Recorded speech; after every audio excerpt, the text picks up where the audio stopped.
শ্বাসরুদ্ধকর পরিস্থিতি থেকে স্বস্তি মিলেছে সাদেক আহসানের। ডিল নিয়ে পড়েছিল বজ্র বিপাকে। ম্যানেজার শেখরের সাথে কথা বলে একটু আশার আলো দেখতে পেয়েছেন। ওষুধ খাওয়ার পর প্রেশারটাও কমেছে।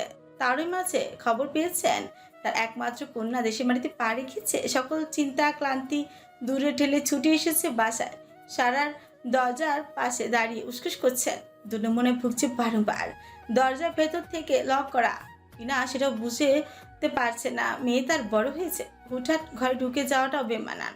আর তাছাড়া সারা একটু বড় হওয়ার পর থেকে রুমের প্রাইভেসি মেনটেন করে। ভেতর থেকে সারা শান্ত গলায় বলল, বাইরে দাঁড়িয়ে না থেকে ভেতরে এসো বাবা, দরজা খোলা আছে।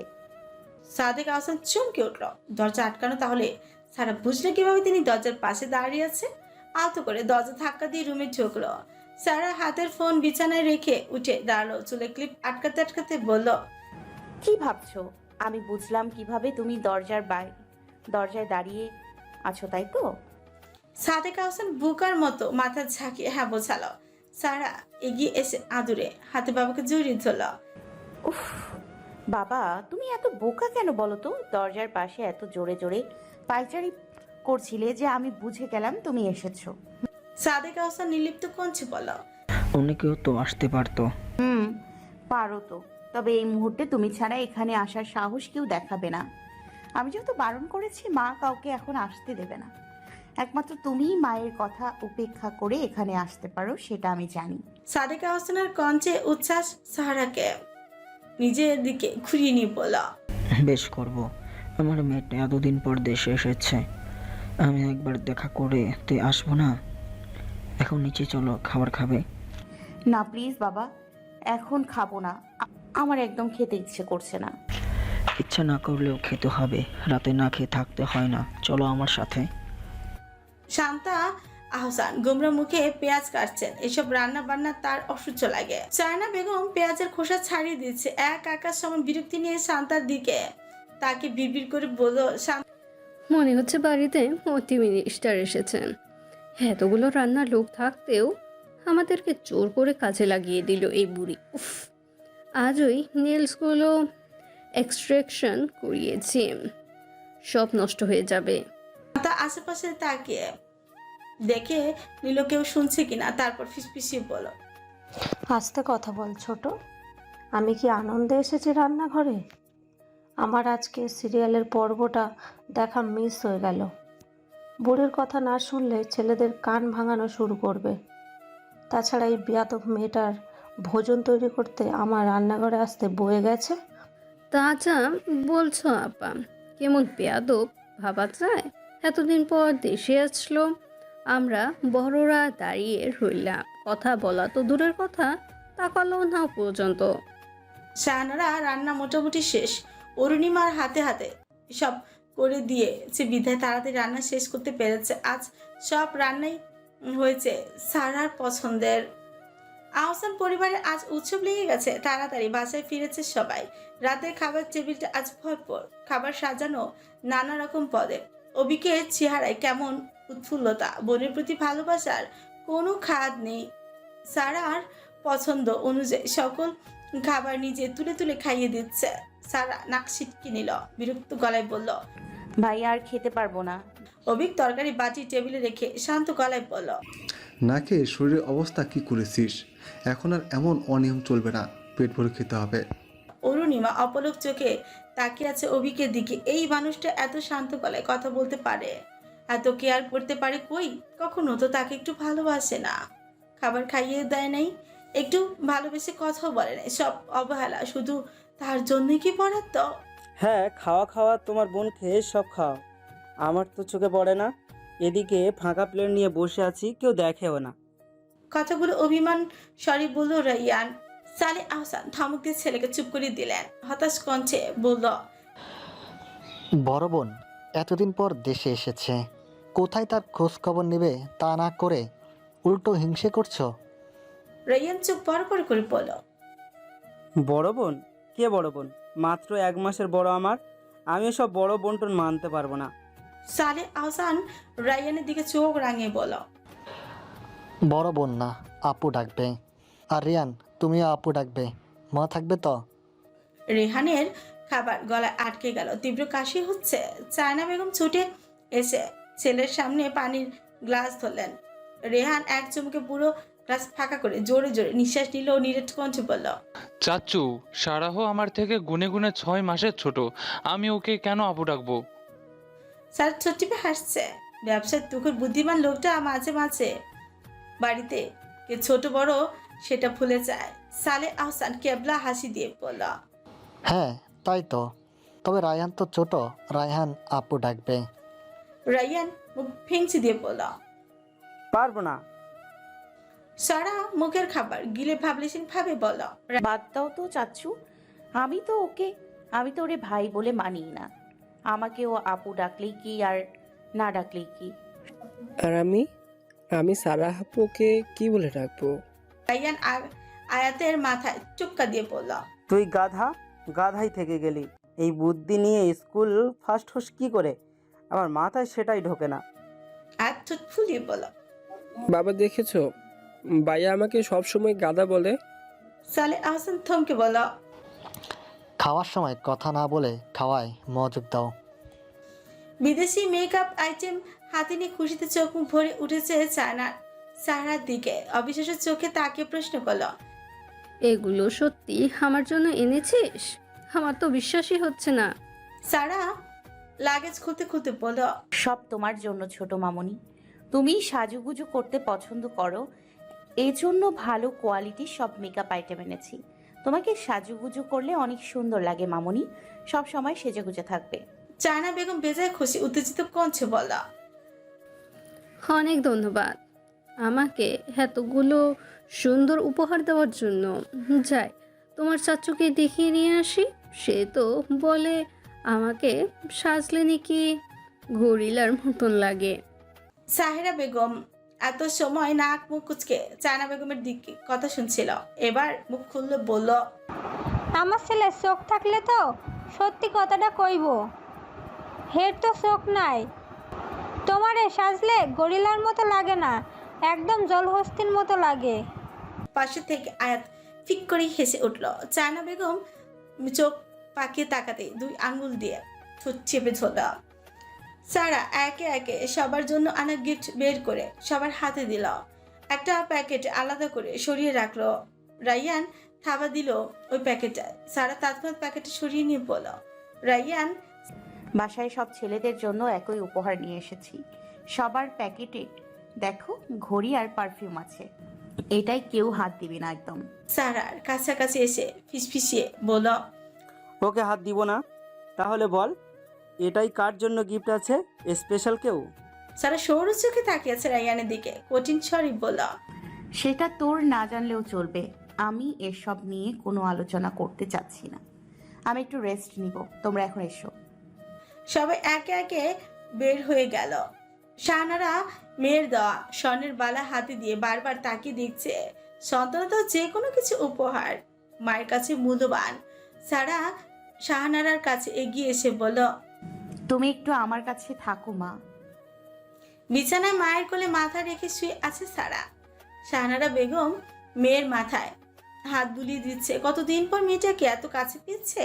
সারা মৃদু স্বরে বলল, ভাইয়া রাগ করে বাড়ি ছেড়ে চলে গেছে, আমাকে জানাও নাই কেন? কি শাহানারা চমকে উঠল। আইনের বাড়ি ছেড়ে চলে যাওয়াটা ইচ্ছে করে গোপন রেখেছিল শাহানারা। মেয়েটা দূরে থাকে, তাকে এসব জানিয়ে চিন্তায় ফেলতে চায় না। ভেবেছিল সময় পেলে সবটা বুঝিয়ে বলবে, কিন্তু আগেই জানলো কিভাবে? হলো, কথা বলছো না কেন? ভাইয়া বাড়ি ছেড়ে কেন চলে গেছে বলো আমাকে, আমি সবটা জানতে চাই। শাহানার চোখ বেয়ে পানি পড়ছে, তৎক্ষণাৎ মুছে নিল। মেয়ের সামনে ভেঙে পড়লে চলবে না। মেয়ে কান্না গিলে নিয়ে বলল, তোমার ভাই তো খুবই জেদি, ও কেমন তুমি জানো না? বাবার সাথে একটু কথা কাটাকাটি হলো, জিদ করে বাড়ি ছাড়লো। ভাইয়া জেদি আমি জানি, কিন্তু ভাইয়া বেপরোয়া নয় মা। এত ছোটখাটো ব্যাপার নিয়ে বাড়ি ছেড়ে যাওয়ার মতো ছেলে ভাইয়া নয়। আমাকে সত্যিটা বলো। শাহানারা মৃদু হেসে বলল, আমি সত্যি বলছি, আর কোনো কারণ নেই। তাহলে তোমার গলা কাঁপছে কেন? সত্যি বলার সাহস তো, সত্যি বলার সময় তো কারোর গলা কাঁপে না। শাহানারা ঠোঁটে হাসি টেনে বলল, কোথায় গলা কাঁপছে? ঠান্ডা লাগছে জন্য কথা এমন শোনাচ্ছে। আমি সত্যি বলছি। সারা আর কথা বাড়ালো না। সানারার ইচ্ছে করে সত্যিটা লুকাচ্ছে বুঝতে পেরে চুপ হয়ে গেল। বিছানায় বেহোশের মতো শুয়ে আছে ছবি। রাত থেকে গা কাঁপিয়ে জ্বর, সাথে তীব্র মাথা ব্যথা, শরীর দুর্বল, উঠে দাঁড়ানোর মতো অবস্থায় নেই। রেহেনা মাথায় জলপট্টি দিয়ে দিচ্ছে, সাথে মাথায় হাত বুলিয়ে দিচ্ছে। হায়দার মিয়া কাজে ফাঁকে ফাঁকে বারবার দেখে যাচ্ছে ছবিকে। ছবি জ্বরে করে বিড়বিড় করছে। রেহেনা কান পেতে বোঝার চেষ্টা করলো, বুঝতে না পেরে আদুরে স্বরে বলল। কি হয়েছে মা, কি বলছো? ছবি আবারও বিড়বিড় করে বলল, আমাকে রেখে চলে যেও না ফুপু, উনি আবার আমার রুমে আসবে। কাল তোমরা চলে যাওয়ার পর আমার রুমে এসে খুব মেরেছে আমাকে। কথাটা বলে ঠোঁট ফুলে কেঁদে উঠলো, চমকে উঠলো রেহেনা। হাত দিয়ে কপালে ঘাম মুছে নিল। এসব কি বলছে ছবি? সে কি ভুল শুনলো? কে এসেছিল ওর রুমে? নাকি জ্বরে করে আবল তাবল বলছে? আজ পাড়াকার বিয়েতে কনেকে বাড়িতে সাজানো হয় সাধারণত, কিন্তু মিহির বোনকে বিয়েতে শহর থেকে পার্লারের লোক নিয়ে এসেছে সাজানোর জন্য। মেরুন কালারের বেনারসির সাথে গোল্ডেন সিম্পল অর্নামেন্টস দিয়ে ব্রাইট সাজানো হয়েছে। অসাধারণ লাগছে শামীমাকে। ঘর ভর্তি মেহমান একজন আরেকজন উপর দিয়ে শামীমাকে দেখছে। সারা বছর দেখা দেখি থাকলো, বিয়ের দিন মেয়েদের অন্যরকম সুন্দর লাগে। সবার দেখার আগ্রহ ও দ্বিগুণ থাকে। শামীমা লাজুক ভঙ্গিতে বিছানায় বসে আছে। পাবেলের দায়িত্ব পড়েছে ফটোগ্রাফের। পাবেল খুব মনোযোগ সহকারে দায়িত্ব পালন করছে। শামীমাকে ছবি ওঠার বিভিন্ন পোজ শিখিয়ে দিচ্ছে। শামীমা পাবেলের ইনস্ট্রাকশন অনুযায়ী পোজ দিচ্ছে। ভাইয়া, আপুর ছবি ওঠানো হয়ে গেলে আমাদেরকে কয়েকটা ছবি তুলে দেবেন প্লিজ।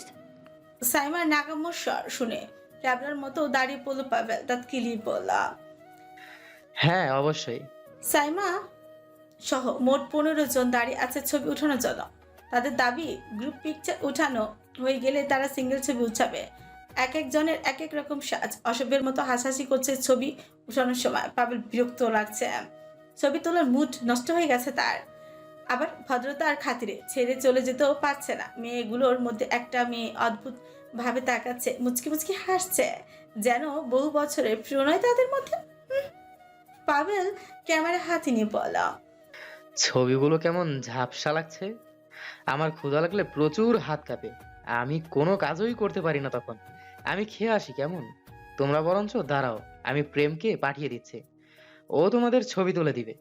পাবেল সাইমাকে কোনো রকম কথা বলার সুযোগ না দিয়ে চলে আসলো সেখান থেকে। কাজ থেকে অসুস্থ হওয়ার নাটক শুরু হয়ে গেছে তাই না? নবাব জাতির মতো শুয়ে থাকলে কাজ করবে কে? জামিলা বেগমের তিক্ত কথায় চোখ ঝাপসা হয়ে উঠলো ছবির। কোনো রকম নিজেকে সামনে বলল, আমি আসছি মা, বলো কি কি কাজ করতে হবে। বিছানায় বসে থেকে কাজ হয়ে যাবে তাই না? ছবি তাড়াহুড়ো করে বিছানা থেকে মাটিতে পা রাখতে মাথা যেন ঘুরেই বিছানায় বসে পড়লো। হায়দার মিয়ার রুমে ঢুকে মেয়ের এমন করুণ অবস্থা দেখে ছবিকে দ্রুত জাপটে ধরে বজ্রকণ্ঠে ধমক দিল জামিলা বেগমকে। তুমি কি মা এত অমানুষ হয়ে গেছো যে অসুস্থ মেয়েটাকে দিয়ে কাজ করাতে যাচ্ছ? জামিলা বেগম মুখ ঝামটি দিয়ে বলল, ওইসব নাটক কোনো অসুস্থ না, বুঝছো? দেখছে বাড়ির কাজ অমনি অসুস্থ হওয়ার নাটক করছে। হায়দার মিয়ার ইচ্ছে করছে কয়েকটা কঠিন কথা শুনিয়ে দিতে, কিন্তু নিজেকে কন্ট্রোল করে নিলেন। মেয়ের বিয়েতে ঝামেলা করতে চায় না তিনি। তাতে ধর চেপে বলল, তুমি এখান থেকে যাও, আমি ছবির সাথে কিছু কথা বলতে চাই। আমি থাকলে কি সমস্যা? তুমি থাকলে সমস্যা আছে, এজন্যই তোমাকে চলে যেতে বলেছি। দয়া করে আমাকে উত্তেজিত করবে না, যাও এখান থেকে। জামিলা বেগম রাগে হিসিয়ে ঘর থেকে বের হয়ে গেল। হায়দার মিয়া ধরে ছবিকে ভালোভাবে বিছানায় বসিয়ে দিল, শীতল কণ্ঠে বলল, খুব কষ্ট হচ্ছে কি মা? ছবি ম্লান হেসে বলল, না বাবা, একটু শরীর দুর্বল লাগছে এই আর কি, তাছাড়া তেমন সমস্যা নাই। আচ্ছা তুই রুমে শুয়ে থাক, তোর বাইরে যাওয়ার দরকার নাই। আমি খাবার পাঠিয়ে দিচ্ছি রুমে। বিয়ের কাজ শেষ হলেই ডাক্তারের কাছে নিয়ে যাব, ততক্ষণে একটু কষ্ট করে নে মা। তুমি ব্যস্ত হইও না বাবা, আমি ঠিক আছি। আপুর বিয়েতে কোনো কাজ করতে পারছি না, খুব মন খারাপ হচ্ছে আমার। মাকে কিছু বলো না বাবা, সারাদিন একা একা কাজ করছে। আর আপুর তো আজ বিয়ে হয়ে গেলে আমাদের ছেড়ে চলে যাবে, এজন্য মায়ের মনটাও ভালো নেই। হায়দার মিয়ার চোখ ঝাপসা হয়ে উঠল, অশ্রু টলমল করছে চোখে, ভেজা কঞ্চে বলল, মা এত বকা দেয়, মায়ের উপর রাগ হয় না তোর? রাগ হবে কেন বাবা, শাসন তো সেই করে যে ভালোবাসে। মা তো আমাকে ভালোবাসে, একটু শাসন তো করবেই। চোখের পানি গড়িয়ে পড়লো গাল বেয়ে। পানি মুছে বলল, তোর জন্য একটা জিনিস নিয়ে এসেছি, দাঁড়া দেখাচ্ছি, দেখ তো পছন্দ হয় কিনা। পাঞ্জাবির পকেট থেকে টিস্যুতে জড়ানো কিছু একটা বের করে সামনে ধরলো। কি আছে এতে বাবা? খুলে দেখ তো কি আছে। ছবি হাতে নিয়ে টিস্যুর ভাঁজ খুললো। ভেতরে স্বর্ণের চেইন চকচক করছে, সাথে একটা লকেটে ইংরেজিতে এ অক্ষর লেখা। ছবির চোখ কপালে উঠলো। কপট রাগ দেখে বলল, হায়দার তুমি আমার জন্য এত টাকা খরচ করে সোনার চেইন কেন কিনেছো বাবা? আমি এটা নিতে পারবো না। তুমি বরঞ্চ আপুকে দিয়ে দাও এটা। আপুর বিয়েতে তোমার নিশ্চয়ই অনেক টাকা পয়সা খরচ হচ্ছে, এখন আবার আমার জন্য এত টাকা খরচ করা মোটেই ঠিক হয় নাই তোমার। মিয়া বলল, কে বলেছে তোমাকে? আমি এটা তোমার জন্য কিনে আনলাম, এটা এখন কেনা না, অনেক আগের। তোমাকে এত কথা বলতে হবে না, এটা তোমার কাছে রাখো, গলায় পরার দরকার নাই, কখনো হারিও না, খুব যত্নে কাছে রেখে দিবা, মনে থাকবে তো? কিন্তু বাবা। আর কোনো কিন্তু নয়, আমি যা বললাম সব মনে রেখো। আগ্রহের সঙ্গে হায়দার মিয়াকে বলল, বাবা লকেটে এ লেখা কেন? আমার নামের অক্ষর তো এ দিয়ে নয়, তাহলে এ লেখা কেন? এটা সময় হলে জানতে পারবে, আপাতত কাছে রাখো। অনেক বছর ধরে এটা বয়ে বেড়াচ্ছে, আমানত মালিকের হাতে দিয়ে আমার বেশ আরাম লাগছে। এখন এটা কখনো হারিয়ে ফেলো না। ছবির ছোট মাথায় বারবার কঠিন কথাগুলো কিছুই ঠুকলো না, শুধু এইটুকু ঠুকলো, বাবা অনেক দামি জিনিস তার হাতে দিয়েছে, সেটা তাকে আগলে রাখতে হবে, কিন্তু কোথায় রাখবে এটা যদি হারিয়ে যায়? সর্বোচ্চ গতিতে কালো BMW গাড়ি ছুটে চলছে। সময় দুপুর 3:15। গাড়িটি এয়ারপোর্ট থেকে গুলশানের দিকে যাচ্ছে। ড্রাইভিং সিটে বসে আছে। তার রাগ সম্পর্কে কোনো আইডিয়া নেই পাশে বসে থাকা ড্রাইভারের। পেছনে বসে থাকা ম্যানেজার শেখর বারবার উকি দিয়ে দিচ্ছে ড্রাইভারের সিটে বসা মানুষটার মেজাজ বোঝার চেষ্টা করছে। মিস্টার আবির্ভাব চৌধুরী ব্যবসার ক্ষেত্রে সব সময় কঠোর, দেশ বিদেশের সব জায়গায় ব্যবসায় সর্বদা সাফল্য অর্জন করেছে। দেশে তেমন থাকা হয় না বিধায় এখানকার সকল ব্যবসায়ী ম্যানেজার শেখর দেখাশোনা করেন। যে কোনো বড় ডিল করার আগে তিনি দেশে আসেন, তারপরে ডিল ফাইনাল হয়। অথচ ম্যানেজার এবার তাকে কোনো ইনফর্ম না করে আহসান মিলসের সাথে এত বড় ডিলের প্রতিশ্রুতি দিয়েছে, এটা জানার পর বেজায় খেপেছে। গাড়িটি চৌধুরী প্যালেসের সামনে এসে জোরে ব্রেক কষল। ড্রাইভার দ্রুত ড্রাইভার দ্রুত গাড়ি থেকে নেমে গাড়ির দরজা খুলতে গেল। আবির্ভাব ড্রাইভারের তোয়াক্কা না করে দ্রুত গাড়ির দরজা খুলে নেমে পড়ল। দোতলা ডুপ্লেক্স বাড়ি, কোনো রাজপ্রাসাদের থেকে কম নয়। বাড়িটি সম্পূর্ণ নিজের পছন্দ মতো তৈরি করেছে আবির্ভাব। বিশাল বিলাসবহুল বাড়ি, ফাঁকা থেকে বেশিরভাগই সময় কেয়ারটেকারের দারোয়ান ছাড়া থাকার কেউ নেই। আবির্ভাব চৌধুরী সম্পূর্ণ একা। ছোটবেলা থেকে বাবা মা এবং একমাত্র বোনকে হারিয়েছে। তারপর থেকে অনেক সংগ্রাম করে বড় হয়েছে। পড়াশোনা শেষ করে বাবার বেহাল ব্যবসার হাল ধরে ব্যবসার বুদ্ধি ভালো হয়, অল্প দিনে বেশ সুনাম অর্জন করেছে। শেখরের ভারত কণ্ঠস্বর কোনো রকমে সাহস করে বলল, স্যার আপনি ভিতরে গিয়ে রেস্ট নিন, আমি আপনার লাগেজ ভিতরে পাঠানোর ব্যবস্থা করছি। শেখরের কথা কানে না নিয়েই লাগেজ হাতে নিয়ে বাড়ির ভিতর চলে গেল আবির্ভাব। শেখর কি করবে? দেশে না পেয়ে ছুটল আবির্ভাবের পিছু পিছু।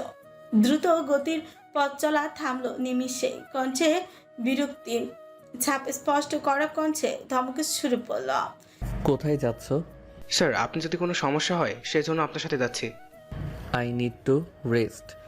বেডরুমে যাচ্ছি আমি। শেখর, তুমি আমার বউ না যে আমার সাথে যাবে? শেখর হকচকালো, হতভম্বের মতো তাকালো আবির্ভাবের দিকে, মাথা নিচু করে বলল, সরি স্যার, আসলে নকলে শুনতে চাই নাই। তোমাকে আমি এই মুহূর্তে আমার সামনে দেখতে চাচ্ছি না, দয়া করে আমার সামনে থেকে যাও। শেখর তখনও মাথা নিচু করে দাঁড়িয়ে আছে। আবির্ভাব সরু চোখে তাকালো শেখরের দিকে। কি হলো, যাচ্ছ না কেন? নাকি আমার কথা কানে যাচ্ছে না? বাংলা কথা বোঝো না তুমি? এই মুহূর্তে আমার চোখের সামনে থেকে বিদায় হবে তুমি। স্যার খুব জরুরি কথা ছিল, কথা বলে আমি চলে যাব। তোমার কোনো কথা শোনার ইচ্ছা আমার নেই। তোমার সাহস কি করে হলো আমার অনুমতি ছাড়া আহসান মিলসের সাথে ডিল করার? স্যার ট্রাস্ট মি, আমি কোনো ডিল করি নাই। গতবার আপনার কথা অনুযায়ী আমি ডিল ক্যান্সেল করে দেই। সাদেক হাসান অনেক রিকোয়েস্ট করছিল এসে, ডিলটা ক্যান্সেল হলে ওনাদের ব্যবসা একদম শেষ হয়ে যাবে। এজন্য আশ্বস্ত করেছি শুধু আপনার সাথে কথা বলে আপডেট জানাবো। তোমার কথা বলা শেষ হলে এখন যাও। স্যার, কথা শেষ হয় নাই, আমি জরুরি কিছু কথা বলতে যাচ্ছি। বিরক্তি ভরা কঞ্চে বলল। আমি এখন শুনতে চাচ্ছি না। কয়েক ধাপ এগিয়ে গেছে আবির্ভাব। শেখর দুনুমুনায় ভুগছে। এই নিউজটা স্যারকে দেওয়া অতি জরুরি, ভয় পেলে চলবে না, তাকে বলতেই হবে কথাটা। চোখ বন্ধ করে বুকে হাত দিয়ে সাহস সঞ্চয় করে নিল, এক নিঃশ্বাসে হাওড়ালো। স্যার, মোর্শেদকে আমরা ধরতে পেরেছি, ও এখন আমাদের হাতে বন্দী। হাতের লাগেজটা ঢিলা হয়ে গড়িয়ে পড়লো নিচে। আবির্ভাবের পথ চলা থামলো সেখানে। ধক করে উঠলো বকপিঞ্চিরার। 17 বছর অপেক্ষার কাঙ্ক্ষিত মানুষের দেখা মিলেছে। আবির্ভাব ছুটলো শেখরের কাছে, কণ্ঠে উৎফুল্লতা। স্টুপিড, এটা বলতে এত সময় লাগে? কোনো ইনফরমেশন পাওয়া গেছে কি? শেখর ঘাড় নাড়িয়ে বলল, সব ধরনের থেরাপি দেওয়া হয়েছে স্যার, এখনো মুখ খোলে নাই, তবে আমাদের লোক চেষ্টা চালিয়ে যাচ্ছে। যত তাড়াতাড়ি সম্ভব সব তথ্য বের করে ফেলবো। নিমিষে ঘন কালো মেঘ জমলো মুখে, কঠিন কণ্ঠে বলল, কোথায় রেখেছো ওরে? আমি দেখা করতে চাই। আমাদের পুরাতন গোডাউনে রাখা হয়েছে। ওকে চলো, আমি এখনই দেখা করব। কিন্তু স্যার, আপনি তো মাত্র দেশে এসেছেন, আপনার এখন রেস্ট দরকার, পরে না হয়ে যাবেন। আমি কখন কি করব সে সিদ্ধান্ত তুমি নিবে। আমি এখন দেখা করব বলছি, মানে এখনই দেখা করব। চায়না বেগম সোফায় বসে নেল পলিশ পরছে। ইউটিউব থেকে নেলস হ্যাক শিখেছে, তারই এক্সপেরিমেন্ট করার চেষ্টা চালাচ্ছে। প্রথমে কালো রঙের নেল পলিশ পরেছে, তার উপর লাল সাদা রঙের নেল পলিশ দিয়ে ডিজাইন করার চেষ্টাই করছে, তবে সফল হচ্ছে না।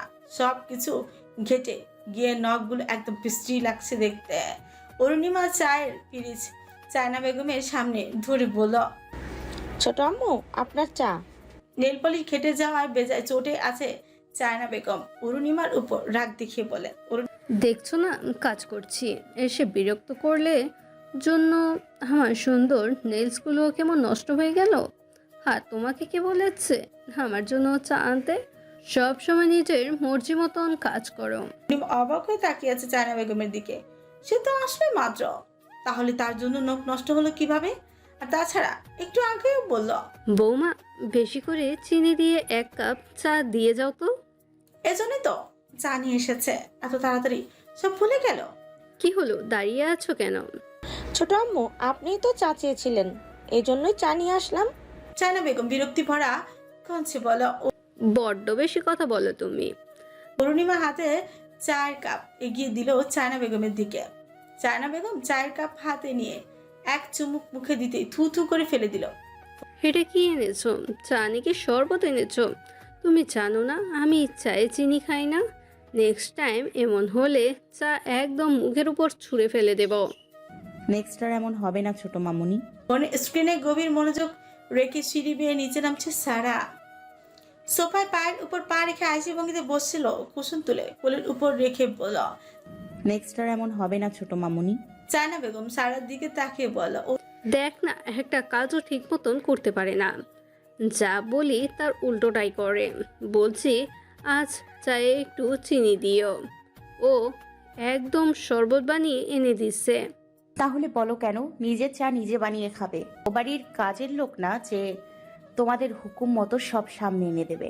দুজনের অবস্থান সমান, এটা ভুলে যাবে না।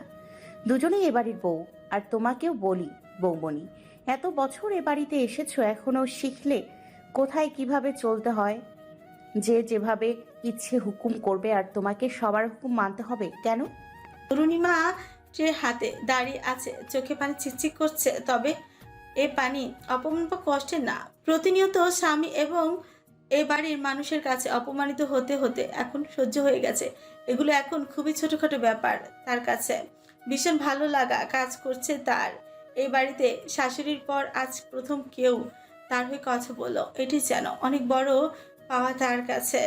চায়না বেগম রাগে গজগজ করছে। 2 আঙ্গুলের মেয়ের এত বড় সাহস, তার মুখের উপর এত বড় কথা বলে। রাগে হিসিয়ে ড্রয়িং রুম ছেড়ে নিজ রুমে চলে গেল।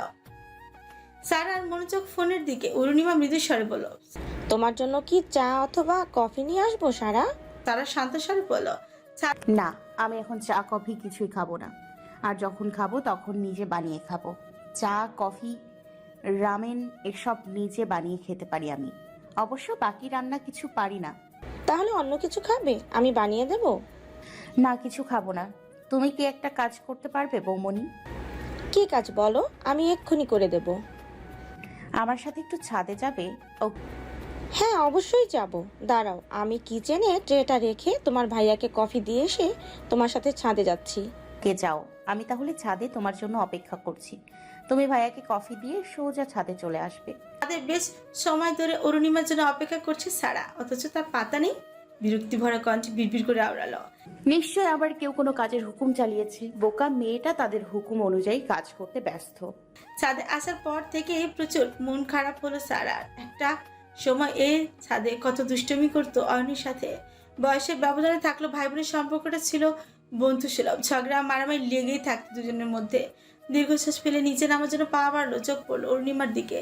শাড়ির আঁচল দিয়ে ঘোমটা দেওয়া, ভ্রু গুটিয়ে নিল সারা। এত গরম, এভাবে ঘোমটা দেওয়ার কি আছে? এভাবে ঘোমটা দিয়েছে কেন? বিস্ময় কণ্ঠে বলো, কি হয়েছে বৌমনি, এভাবে ঘোমটা টেনেছো কেন? কি সারা একটু ভালোভাবে তাকালো অরুণিমার দিকে। চোখের কোনায় পানি চিকচিক করছে, ব্যস্ত কণ্ঠে বলো, হয়েছে বলো তো, তোমাকে এমন দেখাচ্ছে কেন? কই কিছু হয় নাই তো, অনেক সময় অপেক্ষা করতে হলো তোমাকে। আমি দুঃখিত। মা তোমাকে ডাকছে, জরুরি কথা বলবে নাকি? এখনই যেতে বললো। সারা হতাশ হলো। অরুণিমার স্বভাব অনেকটা তার মায়ের মতো, কষ্ট পেলেও কখনো মুখ ফুটে কিচ্ছু বলে না। সারা নরম কণ্ঠে বলল, আচ্ছা চলো নিচে যাওয়া যাক। বর এসেছে, বিয়ে বাড়ি, বাচ্চাদের হই হুলো শুরু হলো। হায়দার মিয়া স্বর্ণের চেন দিয়ে বরকে বরণ করে গাড়ি থেকে নামালো। সাইমা এবং তার সমবয়সী মেয়েরা গেট ধরেছে। তাদের দাবি নগদ 5,000 টাকা দিতে হবে, গেট ছাড়বে। বরপক্ষের লোকজন এত টাকা দিতে রাজি না। সামান্য কয়টা মিষ্টি আর 2 গ্লাস শরবত খাইয়ে এত টাকা দেওয়ার মানি হয় না। বরপক্ষের সাথে বিভিন্ন তর্ক বিতর্ক চলছে। তর্ক মেয়েদের সাথে কখনো ছেলেরা পেরে উঠছে না, সেক্ষেত্রে বরপক্ষকে হার মানতেই হলো। নগদ 5,000 টাকা দিয়ে গেট ছেড়ে দিল। ছবি জানালাতে সব দেখছে। জ্বর এখনো কমেনি। হায়দার মিয়ার বাইরে যেতে বারণ করেছে। এই অবস্থায় বাইরে গেলে জ্ঞান হারিয়ে পড়ে যেতে পারে। বরের ফুফাতো ভাই ইব্রাহিম পাশের জনকে ফিসফিসিয়ে বলল, মালদারে আজ দেখতেছি না কে রে? কার কথা কইছস? ইব্রাহিম ছবরকে উচ্চারণ করলো, বলল, শালা ভুলে গেলি সেদিন যে মালটা আমাগো লেগা চা নাস্তা নিয়ে আসলো? খাসা শরীর, কি রূপ মাইরি! হ্যাঁ রে, যদি একটু কাছে পাইতাম জিন্দা ধন্য হয়ে যেত। সেই দিন একটু টেস্ট করে দেখতাম। শালা ওই বড় ভাইটা আইসা সব লন্ড বন্ড করে দিল। পাশের জন বলল, ঠিক কইছস। বেন রে দেখে আমার মাথা পুরা আউলাইয়া গেছিল। পাশে বসে ফোনে কথা বলছিল অয়ন। দুজনের বিশ্রী মন্তব্য কানে যেতে এই কল কেটে তাদের কথাগুলো মনোযোগ দিয়ে শুনছিল। কথাগুলো শোনার পর শরীর ঘিনঘিন করছে, ইচ্ছে করছে জিব্বাটা টেনে ছিঁড়ে ফেলতে। একটা মেয়েকে নিয়ে এত বাজে কথা কিছুতেই বলা সহ্য হচ্ছে না তার। মনে মনে ভাবছে, বিয়ে বাড়িতে বরপক্ষের সাথে ঝামেলা করলে বিয়ে ভেঙে যাওয়ার সম্ভাবনা থাকে। গ্রামের মানুষ তালকে তিল বানাতে ওস্তাদ, তাই ঝামেলা করা যাবে না। তবে ছেলেগুলোকে চোখে চোখে রাখতে হবে। বরপক্ষের খাওয়া দাওয়ার পর্ব শেষ, এখন বিয়ে পর্ব শুরু হবে। কাজী সাহেব বিয়ে পর্ব শুরু করেছেন। পরিপুর নিবাসী মোহাম্মদ রাহুল কবিরের একমাত্র পুত্র মোহাম্মদ রাশেদ মির্জা নগদ 2 লক্ষ টাকা কাবিননামা ধার্য করিয়া তোমাকে বিবাহ করতে আসিয়েছে। তুমি তাহাকে স্বামী হিসেবে গ্রহণ করিয়া বলো আলহামদুলিল্লাহ কবুল। শামীমা মাথা নিচু করে বসে আছে, নাক অব্দি ঘুমটা দেওয়া, চোখ পানি পড়ছে। এই মুহূর্তে তার জীবনে নতুন অধ্যায় শুরু হতে চলেছে। আজ থেকে বাবার বাড়ি অতিথি হয়ে চাপে। পাশে থেকে সবাই তাড়া দিচ্ছে কবুল বলার জন্য। শামীমা কিছু সময় চুপ থেকে কবুল বলে দিল। সবাই জোরে আলহামদুলিল্লাহ উচ্চারণ করল। বিয়ে পড়ানো শেষ, বর বউয়ের মালা বদল চলছে। অয়ন এত সময় ইব্রাহিমকে চোখে চোখে রেখেছিল। হঠাৎ কল আসায় কথা বলা একটু সাইডে যাও। আগে প্রেমকে দায়িত্ব দিয়ে গিয়েছিল ছেলেটাকে চোখে চোখে রাখতে। প্রেম কোনো গুরুত্ব না দিয়ে মেয়েদের সাথে আড্ডায় ব্যস্ত হয়ে পড়ে। প্রেম, কিরে ছেলেটা কোথায়? তোকে বলে গেলাম ছেলেটাকে চোখে চোখে রাখতে, আর তুই এখানে আড্ডা দিচ্ছিস? শুনাচ্ছে বলল। কি রে শালা, গে হয়ে গেছিস নাকি? এত মেয়ে থাকতে ছেলেদের পিছু পিছু ঘুরছিস কেন? তোরা হাব ভাব ভালো লাগছে না। ইচ্ছে করছিল এখানে গলা টিপে মেরে ফেলতে। একটা কাজ এড়ে দিয়ে হয় না। করা কঞ্চে বলল, কোনো কাজ তোর দ্বারা হয় না, আবার অসভ্যের মতো কথা বলছিস। চল আমার সাথে, ওদের খুঁজতে হবে। আমি পারবো না, তুই যা খুঁজে নে। পাশেই জোরে চেঁচামেচি হচ্ছে। মেয়েরা বরের জুতো চুরি করছে। এবারও দাবি করছে মোচা অঙ্কের টাকা। বরপক্ষ কাছা বেঁধে ঝগড়া নেমেছে। এবার কিছুতেই তারা টাকা দিবে না। অয়ন বারবার চারিপাশে লক্ষ্য করছে, কোথাও ছেলে দুটোর সন্ধান পাওয়া যাচ্ছে না। সব জায়গায় খোঁজা শেষ। কেমন অস্থির অস্থির লাগছে। মেয়েটার জন্য এত মায়া কেন হচ্ছে তার? কি অদৃশ্য মায়া। মনে হচ্ছে খুব কাছের কেউ। হঠাৎ মনে হলো ছেলে দুটার উপর নজর না রেখে ছবিকে চোখে চোখে রাখলেই তো হবে। আনমনি হাত থেকে ধাক্কা খেলো রেহেনার সাথে। অস্পষ্ট স্বরে বলল,